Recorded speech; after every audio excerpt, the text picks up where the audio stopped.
Hebreos capítulo 12, versículo 24, hermanos. Vamos a darle lectura para adentrarnos a través de esta lectura a esta porción de este capítulo y recibir la palabra del Señor. Lo leamos todos juntos, hermanos. Solamente el versículo 24 dice: a Jesús, el mediador del nuevo pacto, y a la sangre rociada, que hable mejor que la de Abel. Amén. Tome su lugar, hermanos. Gracias. Les recuerdo como aviso, hermanos, que si si sus hijos pasaron a la escuela dominical, recuerde que las indicaciones para ir al baño, usted las dice a los maestros, ¿verdad? Si usted quiere llevar a su hijo, usted lo lleva, o si usted quiere dejar que su hijo vaya al baño, si es que ya sabe hacerlo solo, pues él va solo, ¿verdad? Pero para que lo tenga en cuenta, hermano. Hebreos capítulo 12, el texto que acabamos de leer, capítulo 12, versículo 24, nos remite a una historia, hermanos, donde aparece Abel.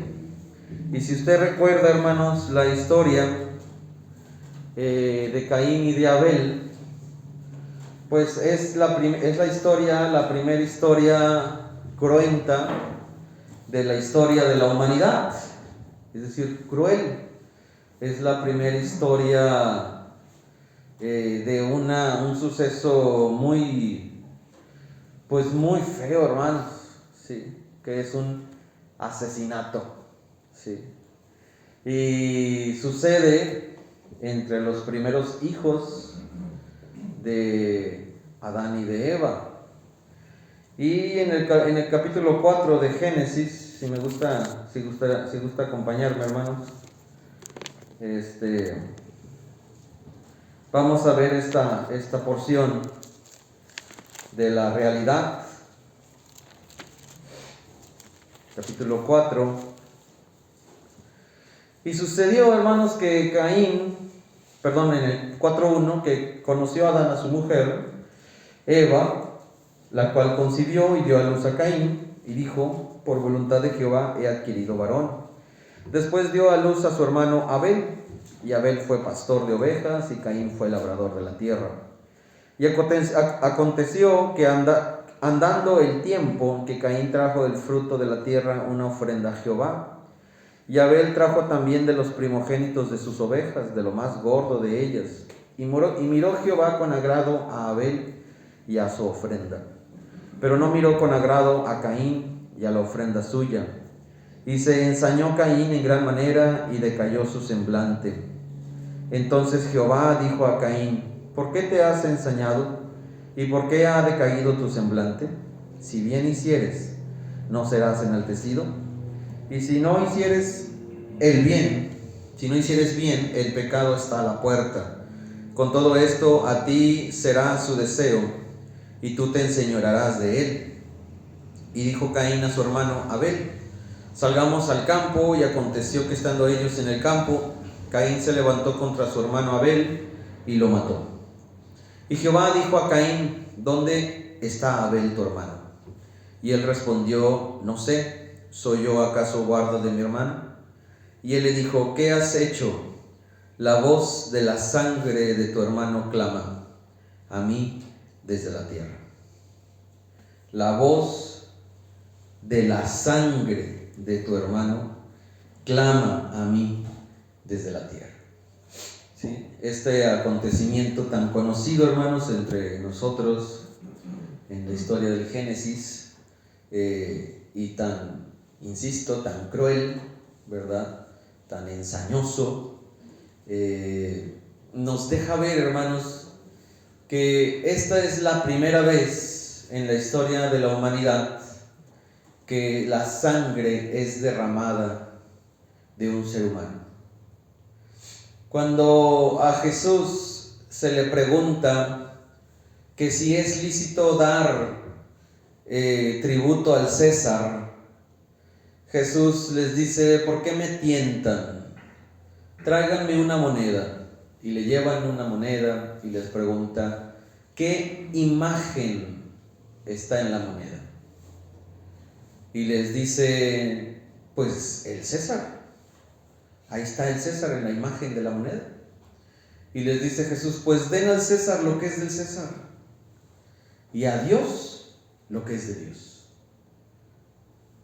Si lo del César es esa imagen, porque ahí está su imagen, nosotros hemos sido hechos a imagen de Dios, a semejanza de Dios. De tal manera que cuando se derrama la primer sangre derramada, hermanos, en la historia de la humanidad, no había habido jamás un asesinato. Es el primer asesinato de la historia de la humanidad. No había habido derramamiento de sangre de esta manera. ¿Sí? Quizá había habido derramamiento de sangre de animales, pero la sangre de los animales no clama con voz hasta el trono de Dios. La que sí clama es la de Abel. Y dice la Escritura, hermanos, que la ofrenda de Abel fue mejor que la de Caín, y la de Caín fue peor, porque las obras de Caín eran malas, lo dice el autor de Hebreos. La ofrenda de Caín no fue de agrado a Dios, porque sus obras eran malas. Y de aquí, hermanos, entendemos lo que ya hemos estado viendo, hermanos. Ofrenda y holocausto y expiación y ofrenda no quisiste, mas me preparaste cuerpo, lo leímos en la mañana. He aquí que vengo a hacer tu voluntad.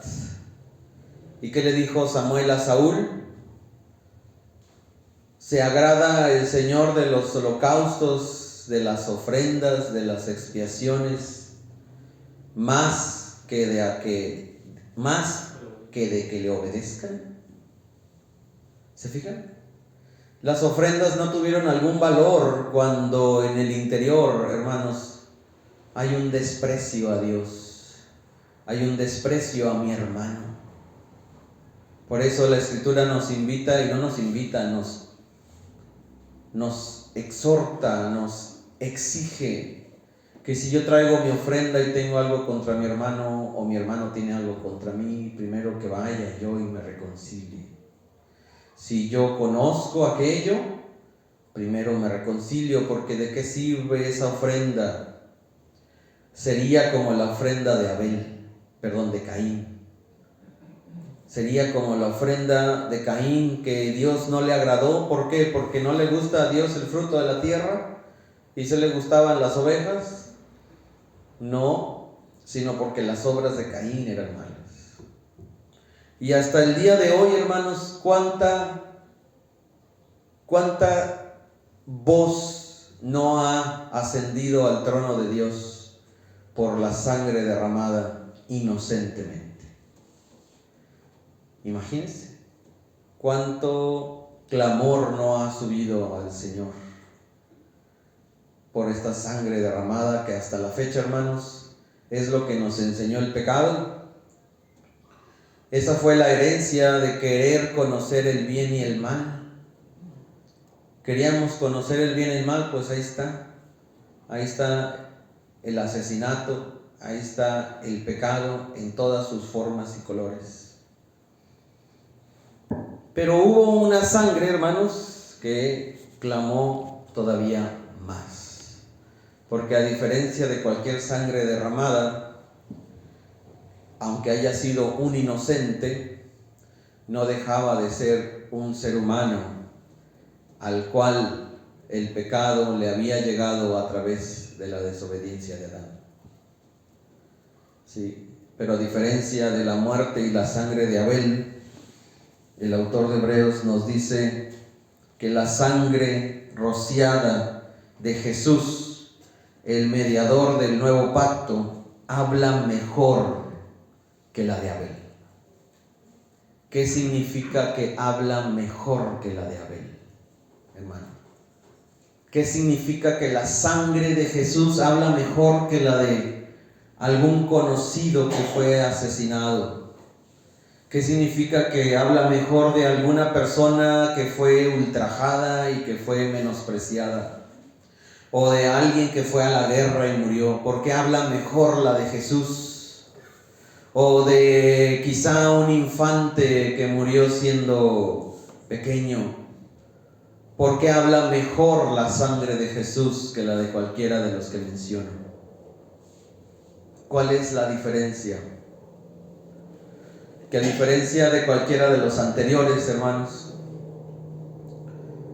el que murió, que es Jesús, fue y es completamente y por todos sus ángulos inocente. Inocente. Imagínense, hermanos, que en un juzgado se haga una sentencia y se diga inocente. Váyase a la silla eléctrica. ¿Tiene sentido? Inocente, inyección letal. Inocente, cárcel de por vida. ¿Tiene sentido, hermanos? Que la sentencia sea inocente y el pago sea la muerte. No tiene sentido, ¿verdad? Por eso la sangre de Jesús clama mejor que la de Abel y que cualquiera de la de nosotros. Porque nosotros ante el juzgado de Dios, si se nos ha de condenar o de no condenar por nuestras obras o falta de ellas, no habría inocente. No lo habría, hermano. Por donde lo vea. Ya en su pensamiento, quizá en el transcurso del día ya pecamos. Quizá en el transcurso del día fuimos desobedientes a nuestros padres. Quizá en el transcurso del día fuimos ásperos con nuestras esposas, varones. Quizá en el transcurso del día menospreciamos al pobre. O quizá en el transcurso del día simplemente en nuestra mente maquinamos algún tipo de iniquidad.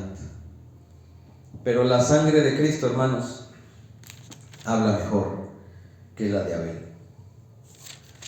Y con esta introducción, hermanos, yo quisiera llevarles a leer esta porción de la Escritura en Hebreos.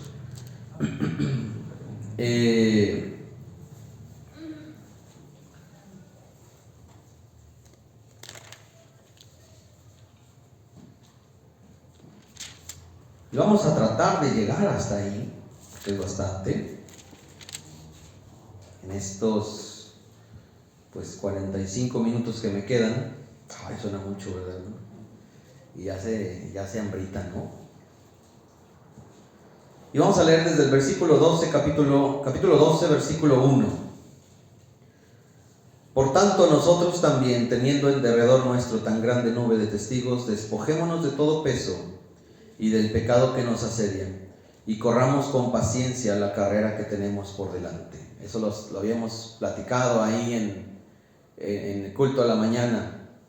Esta grande nube de testigos que está a nuestro alrededor son todos los héroes de la fe que menciona el capítulo 11. Y si usted ve el capítulo 11, va a ver puros hombres y mujeres, porque también hay mujeres, que son mencionados como aquellos que por la fe lograron lo que lograron. Y entonces dice el autor de Hebreos que entonces, teniendo en derredor nuestro esta grande nube de testigos, estos grandes testigos a nuestro alrededor, ahí tenemos muchos nombres, hermanos. Ahí está, por ejemplo, Abel. De hecho, aquí está, hermanos, el 11:4. Por la fe Abel ofreció a Dios más excelente sacrificio que Caín, por lo cual alcanzó testimonio de que era justo, dando Dios testimonio de sus ofrendas, y muerto aún habla por ellas. Y luego habla de la fe de Enoc, y luego habla de la fe de Noé, de la fe de Abraham, de la fe de la mujer estéril, de la fe de Moisés, de la fe de Jacob, de la fe de José, etcétera, ¿no? Ahí todo el capítulo 11, si usted lo lee, de la fe de Rahab. Entonces dice, teniendo en derredor nuestro toda esta nube de testigos, hermanos, despojémonos de todo peso y del pecado que nos asedia, y corramos con paciencia la carrera que tenemos por delante, puestos los ojos en Jesús, el autor y consumador de la fe, el cual, por el gozo puesto delante de él, sufrió la cruz, menospreciando el oprobio, y se sentó a la diestra del trono de Dios. ¿Escucho bien? Amén. ¿Cómo vamos a correr la carrera? Despojándonos del pecado que nos asedia, corriendo con paciencia, poniendo nuestros ojos en Jesús. ¿Pero por qué en Jesús? Porque su sangre, hermanos, clama mejor que cualquier otra. ¿Pero por qué? Porque escuche lo que hizo. Que Él, autor y consumador de nuestra fe, dice que por el gozo puesto delante de Él, sufrió la cruz. Yo pregunto, ¿cuál fue este gozo que se colocó delante de Él para Él decir, sí, Padre, dame cuerpo, prepárame cuerpo para obedecerte y ser el sacrificio perfecto? Sí, Padre, yo voy, yo muero por ellos. ¿Cuál fue eso que Jesús vio que le hizo querer hacer la voluntad de su Padre y morir en la cruz? Y dice que fue un gozo puesto delante de Él. Usted y yo, hermano, usted y yo, porque Él lo vio a usted allá en la eternidad de las eternidades, allá cuando no había nada más que lo que algunos teólogos llaman la soledad de Dios en la Trinidad, donde solamente existe Dios. Ahí Jesús, el Hijo, vio el gozo de morir inocentemente por usted y por mí. Y dice que menospreció la burla, el oprobio es la burla, y se sentó a la diestra del trono de Dios. Entonces dice el autor de Hebreo, fíjense, hermanos, ¿Abel hizo eso? No, Abel no hizo eso. Hermano, usted, yo me estoy muriendo, hermano, ¿sí? Me estoy muriendo, vamos a suponer. Pero usted le dicen, si usted, y usted tómelo como para usted personal, me da a su hijo, el pastor se salva. Pero para que se muera su hijo, ¿lo da? Ay, nadie quiere mover la cabeza, ¿no? Se quedaron así. Ay, que no me mueva ni tantito, ¿verdad? ¿Usted lo da, hermano? Yo le voy a ser sincero, yo no lo doy. Yo no doy a mi hijo. Ahora, por alguien que no conozco, ahora, por alguien que es borracho, que es pecador, que es adúltero, que es asesino, ahora alguien por el penal de Apodaca, que es portador de armas militares, que es secuestrador, a lo mejor por el pastor, pues que está guapillo, ¿no? A lo mejor tiene ahí alguna virtud, pero por el otro, ¿se fija? Pero Jesús vio al otro, al que está allá en el penal de Apodaca, hermano, lo vio y se gozó. ¿Escuchó, hermano? Vio al secuestrador, vio al adúltero, vio al mentiroso, vio al chismoso y se gozó. Hermano, no me vaya a decir, no me mencionó a mí, pastor. Al bueno, al dedicado, al emprendedor, porque puras cosas positivas decimos de uno mismo, ¿verdad? Porque es muy difícil decir las negativas. Pero Dios vio todo. Y ahí cuando vio todo, hermano, alguna vez escuché un predicador que dijo, si pudiera existir una USB que nos la ponen aquí en la oreja y la sacan y luego lo ponen en la computadora y pueda proyectar todo lo que su mente piensa.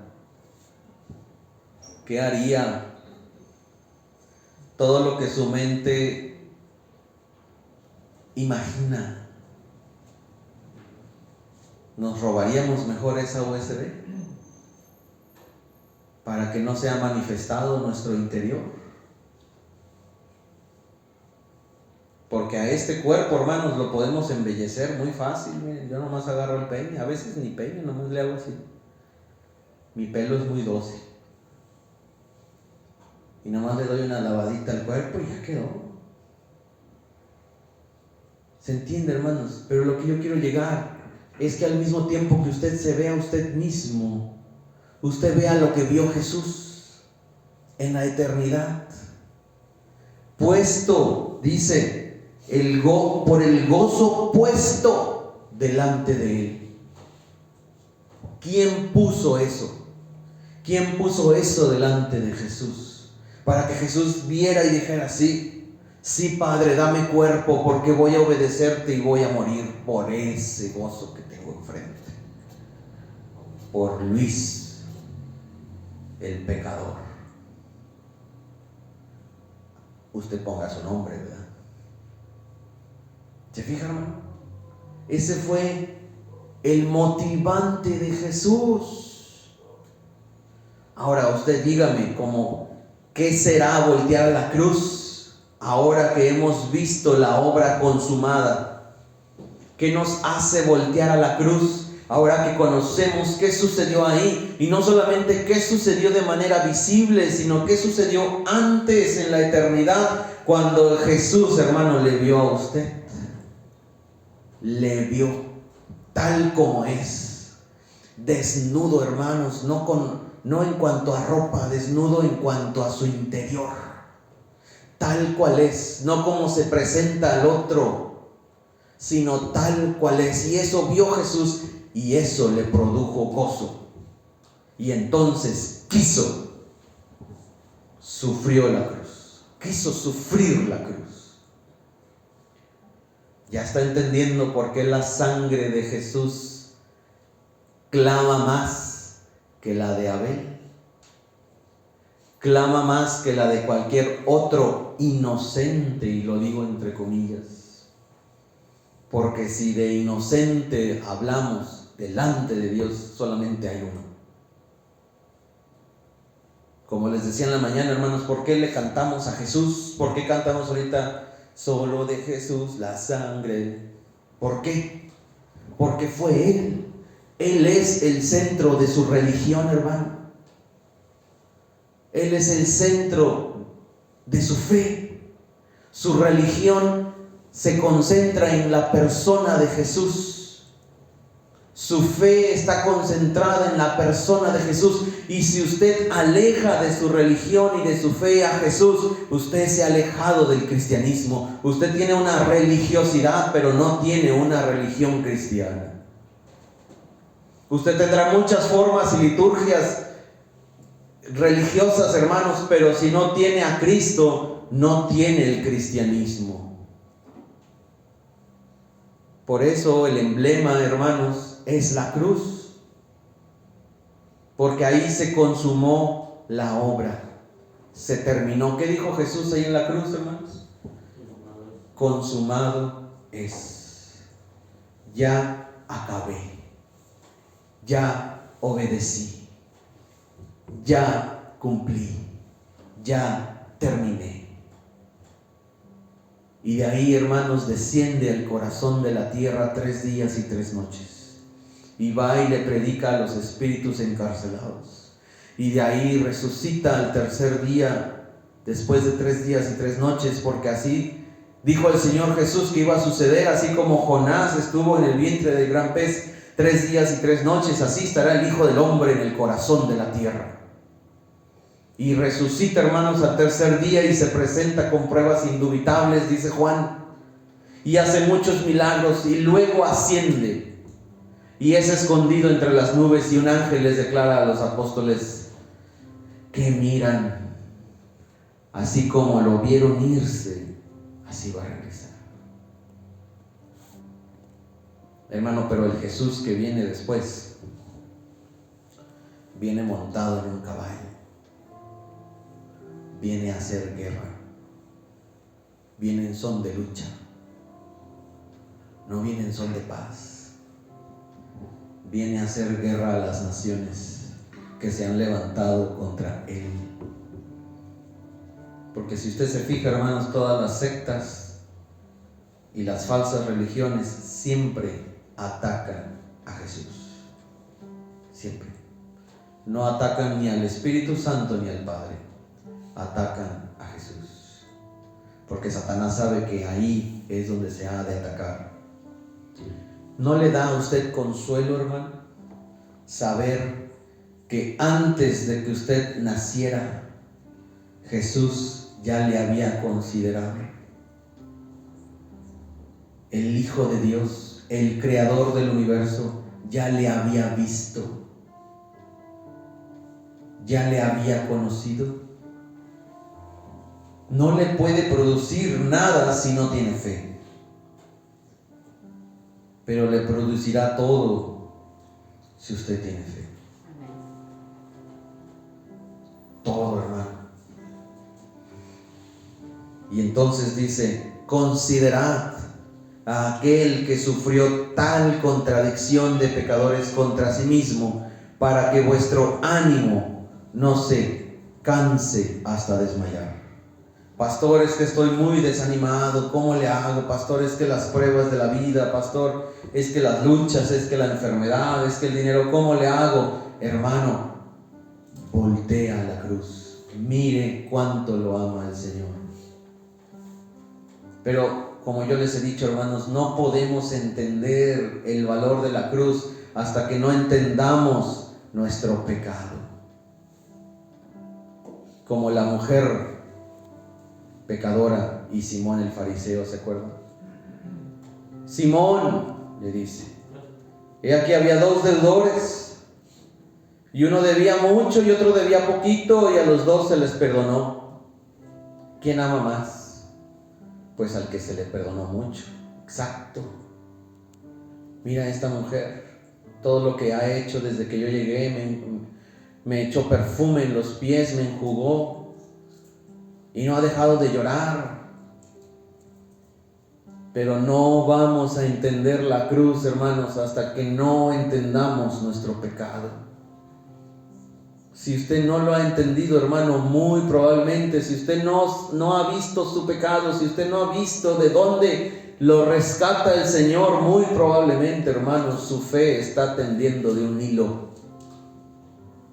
Y está así, hermano. Si no hemos visto de dónde nos ha sacado el Señor. Y no es necesario, hermano, que usted haya sido drogadicto, que usted haya estado en la cárcel, que usted haya sido borracho. No es necesario, hermano, porque escuchamos esos testimonios, ¿no?, tan hermosos. Pero yo jamás, decía un pastor, he escuchado a nadie que diga: yo quiero dar testimonio. ¿Qué le pasó, hermanito o hermanita? Fíjese que el Señor me libró de mi pecado. ¿De qué le libró el Señor? Gloria a Dios. Me libró del chisme. ¿Verdad que esos no suceden? ¿Verdad que nadie se levanta declarando que antes era chismoso y ahora no? Nada más que antes era borracho, que antes era drogadicto. Porque no nos vemos, hermanos. No nos vemos. Y cuando no nos vemos, la sangre de Cristo no vale. Porque no era tan necesario. Porque yo no necesitaba tanto sacrificio, pues tampoco soy tan malo, pastor. No era para tanto. Yo no soy tan malo, yo no me drogo, yo no soy borracho, yo no fumo. Y ya con esos tres, hermanos, pensamos que tenemos las puertas del cielo abiertas. Hermano, y su mente y su corazón y los malos pensamientos. Hermano, si no se ha considerado a sí mismo, hermano, no podrá amar a Jesús. Porque el sacrificio de Jesús le va a parecer cosa insignificante porque usted no lo ocupaba. Porque usted estaba muy bien, porque usted no es tan pecador.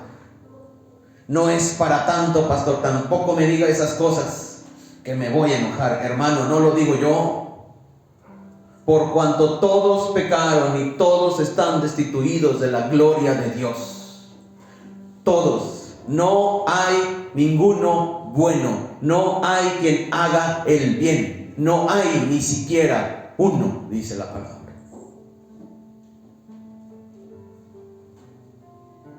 Abraham le decía a Jehová: no destruyas esa ciudad. Si te encuentro 50 justos, no la destruyas. Ándale, búscamelos. Bueno, no te enojes, mira, si hay 40. Ándale, búscalos. Mira, no te enojes, un poquito menos, 30. Ándale, búscalos. Hermano, esa ciudad fue destruida, Sodoma y Gomorra, porque no había ningún justo. El único que se escapó era Lot. Y justo no era. Entonces, hermano, para que el cristianismo nos sepa rico, usted tiene que tener hambre de ser limpiado. Ahorita tiene hambre físicamente, hermano. Así nuestras tripitas están comiéndose una a la otra. O comimos bien rico y bien llenador. Pues ya son que las 6, ¿no? ¿Qué hora son, hermanos? 6:20. ¿Quién comió al mediodía? Bueno, le voy a antojar, hermano. ¿Sí? ¿Qué se le antoja? ¿Una carnita asada? De esas de las suavecitas, el corte fino, a medio guiso, ¿sí? Jugosita, taquitos, no con aceite, sino con manteca de cerdo, para que amarre, limón. ¿No se le está haciendo así las tripitas como que tienen hambre, hermano? Bueno, hermano, si usted no tiene hambre de ser limpiado, hermano, no va a necesitar comer. Si usted ya está lleno, no tiene hambre. Si usted está lleno de sí mismo, si usted se cree justo, si usted no se cree que la sangre de Cristo era necesaria porque no es tan pecador, no la va a necesitar. ¿Se entiende, hermanos? Por eso dice Pablo: consideren a aquel que sufrió esta contradicción de pecadores contra sí mismo, para que tu ánimo no se caiga hasta desmayar. Pastor, vengo mal, estoy cansado de la vida. Voltea a la cruz. No, la cruz no me ayuda, pastor, yo necesito algo que yo pueda ver. Pero insisto, para que la cruz tenga sentido, necesito haberme considerado.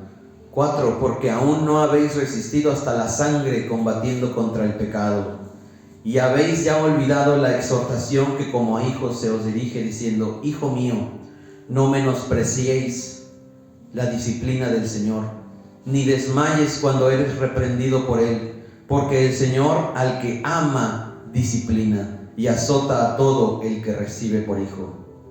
Si soportáis la disciplina, Dios os trata como a hijos, porque ¿qué hijo es aquel a quien el Padre no disciplina?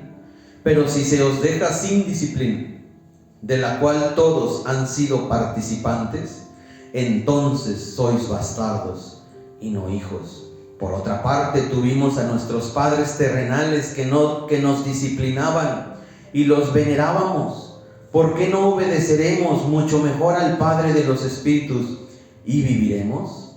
Y aquellos ciertamente por pocos días nos disciplinaban como a ellos les parecía, pero para lo que nos es provechoso, para que participemos de su santidad.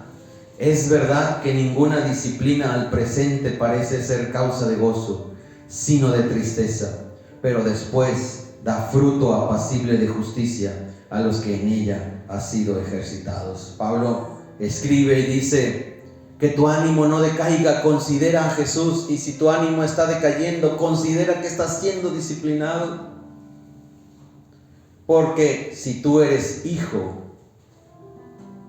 recibirás disciplina. ¿Se acuerda el joven rico, hermano? Que llega con el Señor y le dice: maestro, bueno, ¿qué he de hacer para heredar la vida eterna? Y el Señor le dice: bueno, primero, ¿verdad? Solamente hay uno bueno. No vengas de barbero, ¿sí? Que es Dios, el único bueno. Y segundo, cumple los mandamientos. Todos los he guardado desde mi juventud. Y dice la Escritura: y Jesús le amó. Y como le amó, empezó la disciplina. Y le dijo: te falta una cosa. Vende todo lo que tienes, dáselo a los pobres, haz tesoros en el cielo y sígueme. Cuando Jesús le ama, hermano, agárrese.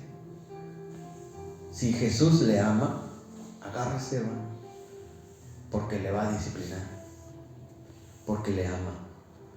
Si alguno está desanimado, como dice el 3, vamos a voltear a Jesús. Y si estamos en disciplina, vamos a voltear a Jesús.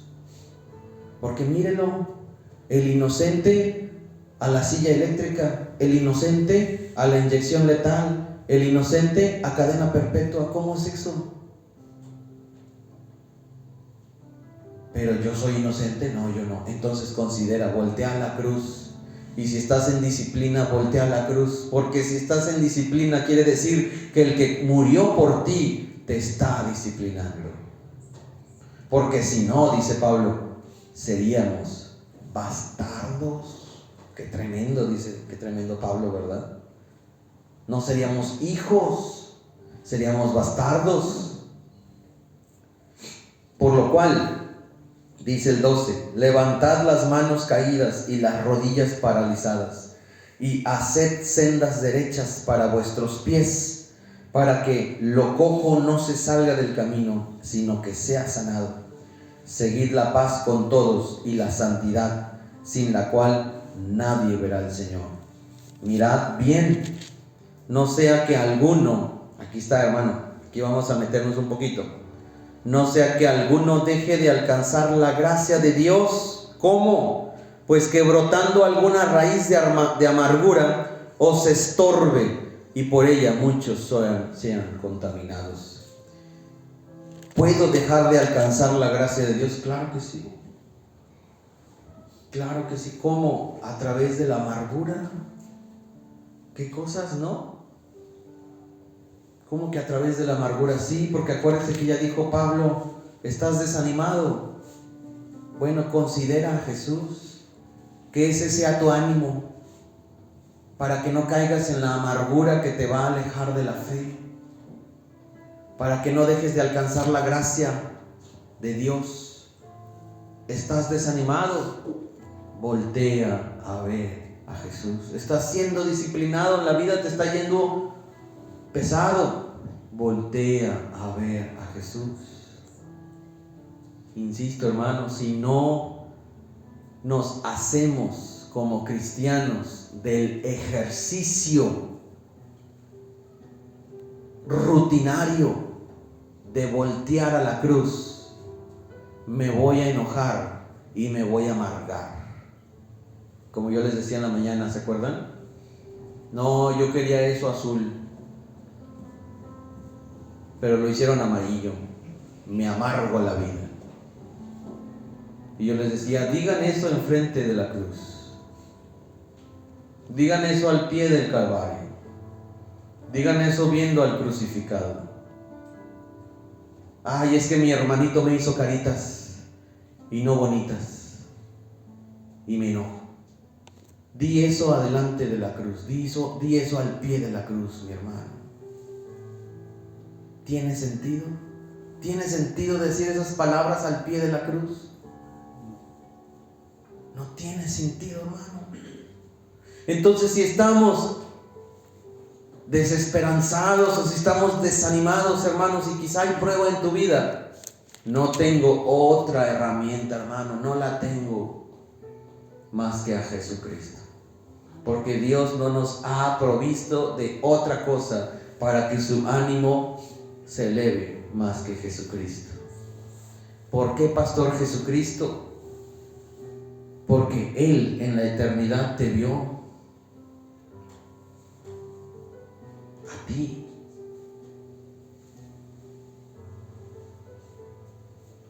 Te vio y dijo: muero por Él.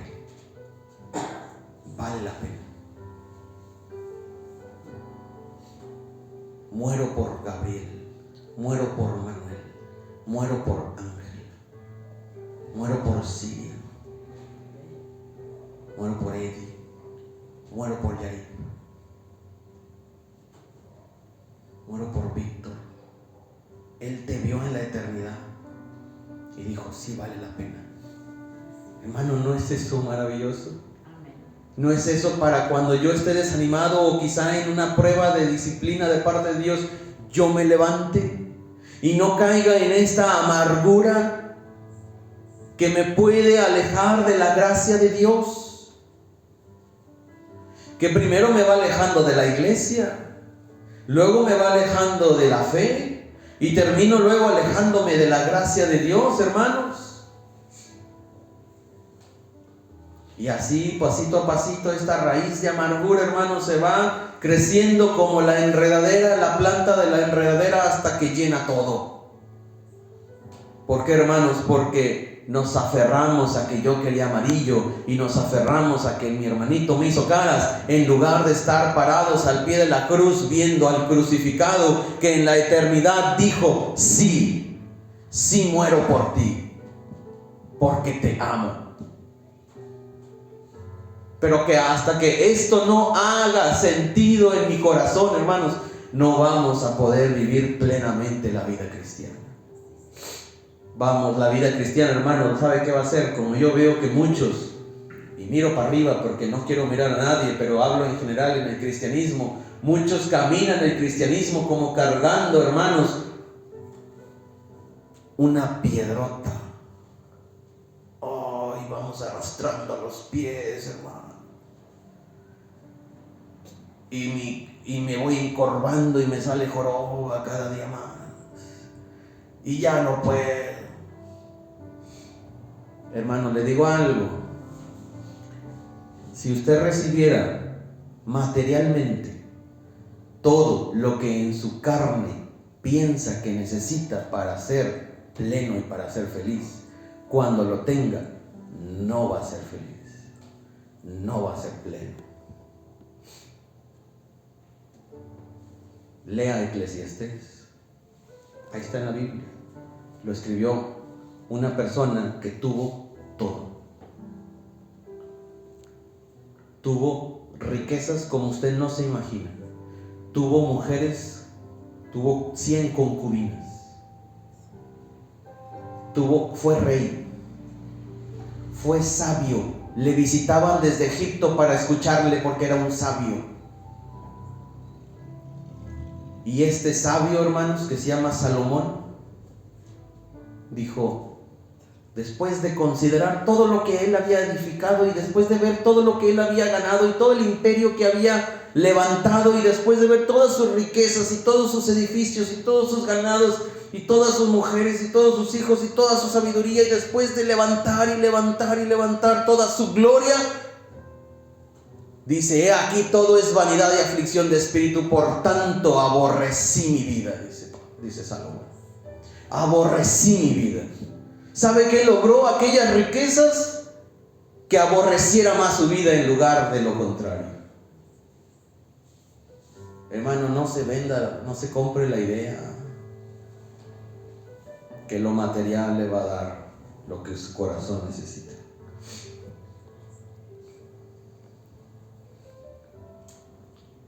Dice el 16, no sea que haya algún fornicario o profano como Esaú, que por una sola comida vendió su primogenitura. Eso es lo que estoy hablando, hermano. Eso es lo que estoy hablando. ¿Valía la pena un plato de lentejas para perder la primogenitura? ¿Valía la pena un plato de lentejas, hermanos? ¿Cuánto cuesta el sobrecito de lentejas? ¿Alguien sabe? ¿Cuánto costará, hermano, el sobrecito de lentejas?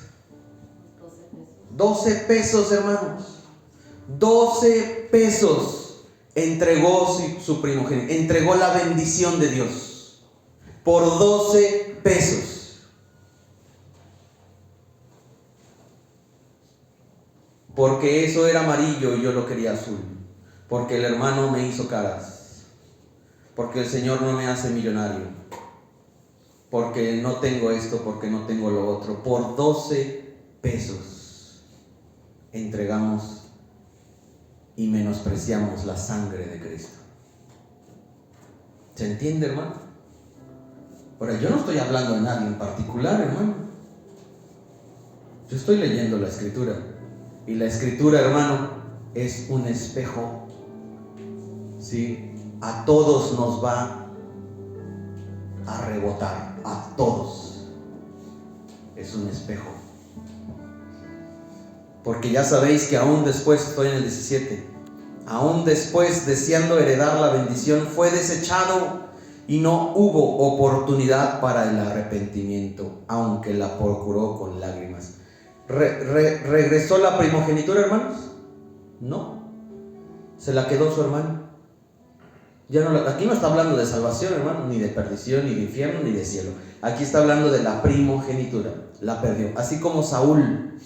¿Qué perdió Saúl, hermanos, cuando desobedeció al Señor? ¿Qué perdió? Perdió el reino de Israel. Perdió el ser rey. Dios se lo quitó. Por cuanto despreciaste mi palabra, yo también te voy a quitar ese reino. Perdemos cosas, hermanos, cuando menospreciamos la palabra de Dios. Esaú, aunque arrepentido, quería volver a tener la primogenitura, la bendición del primogénito, no la consiguió de vuelta. 18, porque no os habéis, esto está tremendo, hermano, escuche, porque no os habéis acercado al monte que se podía palpar y que ardía en fuego, a la oscuridad, a las tinieblas y a la tempestad, al sonido de la trompeta y a la voz que hablaba, la cual los que la oyeron rogaron que no se les hablase más, porque no podían soportar lo que se ordenaba. Si aún una bestia tocar el monte, será apedreada o pasado con dardo. Y tan terrible era lo que se veía, que Moisés dijo: estoy espantado y temblando. ¿Cuál monte está hablando? El de las tablas, ¿verdad? Donde Moisés recibe las tablas de la ley. Que el pueblo de Israel le dijo: no, Moisés, ve tú, ¿verdad? Porque nosotros tenemos miedo. Ahí si vamos, nos vamos a morir. Porque era temible ese monte. Pero dice Pablo: ustedes no se han acercado a ese monte. Ustedes no están acercándose a un lugar que es tenebroso y que es de tinieblas y que es de muerte y que pareciera que si voy me muero. Entonces, ¿a dónde nos acercamos, Pablo? Le preguntamos. Dice el 22, sino que os habéis acercado al monte de Sión, a la ciudad del Dios vivo, Jerusalén, la celestial, a la compañía de muchos millares de ángeles, a la congregación de los primogénitos que están inscritos en los cielos, a Dios, el juez de todos, a los espíritus de los justos hechos perfectos. ¿Y a quién nos hemos acercado? A Jesús, el mediador del nuevo pacto, y a la sangre rociada que habla mejor que la de Abel. Hermanos, no nos hemos acercado a un lugar tenebroso como para tener temor. Nos hemos acercado a los millares de ángeles, nos hemos acercado a los millares de santos, nos hemos acercado a Jesús y a los millares de gentes que han sido rociados por la sangre de Jesús, que habla mejor que la de Abel. ¿Y por qué habla mejor que la de Abel? Hermanos, porque el justo fue a la silla eléctrica. porque el justo y el inocente recibió la inyección letal, porque el justo y el inocente recibió cadena perpetua. No tiene sentido, pero así quiso Dios. ¿Por qué quiso Dios así? Porque el Hijo también quiso así, porque el Hijo le vio y dijo: Luis, tú vales la pena. Ponga su nombre ahí. Tú vales la pena. Tú vales el dolor. Tú vales el sufrimiento. Tú vales la burla. Tú vales las llagas. Tú vales la corona de espinas. Tú lo vales. Por tanto, le pedí cuerpo a mi Padre. Padre, dame cuerpo, prepara mi cuerpo, porque voy a obedecerte, porque voy a sacrificarme, porque por el gozo puesto delante de Él sufrió la cruz. Ese gozo es la salvación de nosotros. Amén. Y mayor aún, ese gozo es la gloria de Dios. Como ven, cuánto le ama nuestro Dios. Como aquel convicto que decía: yo no tengo perdón de pecados. Yo le dije: tú no conoces a mi Dios. Si lo conocieras. Por eso la sangre de Jesús habla mejor. Habla mejor que la de Abel. Porque aunque Abel no hizo nada para recibir aquello, sino que Caín se ensañó, no era como Jesús. No lo hizo y no murió por usted ni por mí. Entonces dice el 25: mirad que no desechéis al que habla, porque si no escaparon aquellos que desecharon a los que amonestaba en la tierra, mucho menos nosotros, si desecháremos al que amonesta desde los cielos. La voz del cual conmovió entonces la tierra, pero ahora ha prometido diciendo: aún una vez, y conmoveré no solamente la tierra, sino también el cielo.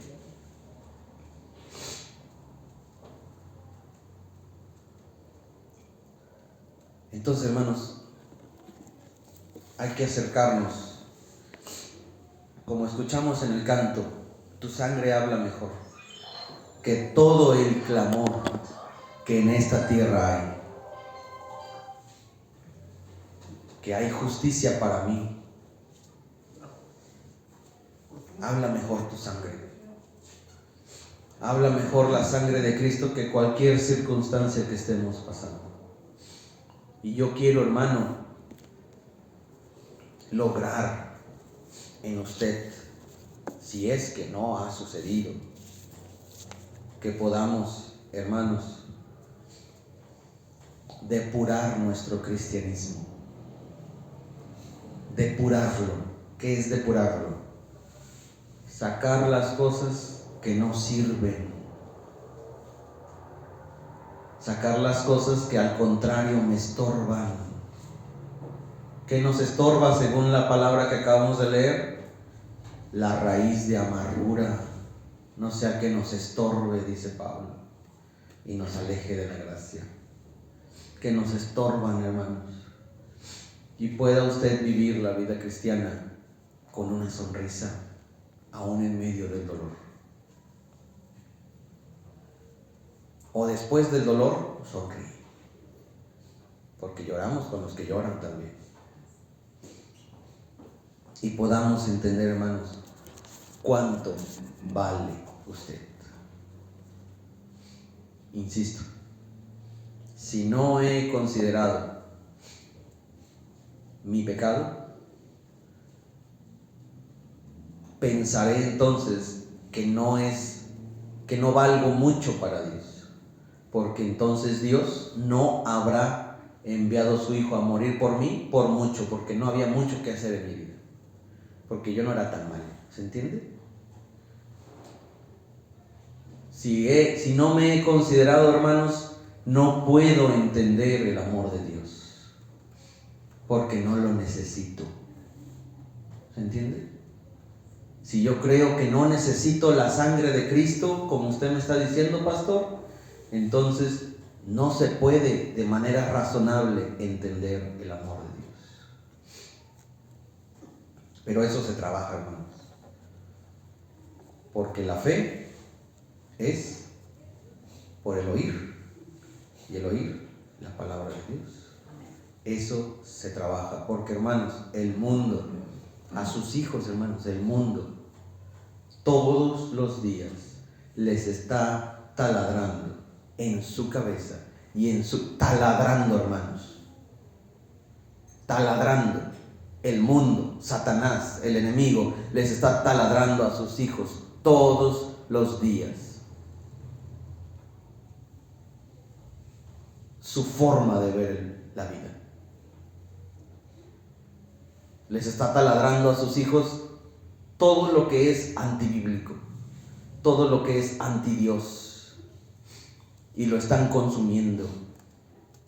Lo están consumiendo, hermanos. Porque usted cree, hermano, que el enemigo va a decir, no, pues aquí me voy a Cancún y me voy de vacaciones. Tiene el tiempo contado, hermano. Ahora, también nosotros, a través de la música, a través de las redes sociales.